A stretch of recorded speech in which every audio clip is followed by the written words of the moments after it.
कुनै दिन एक महान लेखकले भनेका थिए, म कसैसँग कुनै कुराको अपेक्षा राख्दिन, किनकि अपेक्षाले मनमा प्राय चोट मात्रै पुर्याउँछ। जिन्दगीको एउटा तितो सत्य यो छ कि जति धेरै अपेक्षा गरिन्छ उति धेरै मन दुख्ने सम्भावना बढ्छ। त्यसैले मानिसहरूबाट धेरै आशा नराखेको राम्रो हुन्छ। जसले साथ दिन्छन् उनीहरूप्रति आभारी हुनुहोस् अनि जसले साथ छोड्छन् उनीहरूबाट केही पाठ सिक्नुहोस्। जिन्दगी साँच्चै छोटो छ।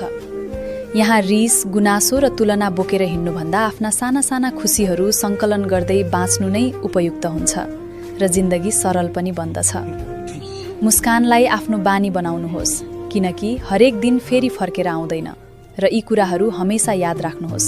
बोल्नु अघि शब्दको असर सोच्नुहोस्। सुन्नु अघि मनलाई शान्त राख्नुहोस्। अनावश्यक फजुल खर्च गर्नु अघि पसिनाको मूल्य बुझ्नुहोस्। निर्णय लिनु अघि परिणामको कल्पना गर्नुहोस्। माफी माग्नु अघि आफ्नो गल्ती स्वीकार गर्नुहोस्। कसैलाई चोट दिनु अघि आफ्नो हृदयमा त्यो पीडा महसुस गर्नुहोस्। घृणा गर्नु अघि एकपटक माया गरेर पनि हेर्नुहोस्।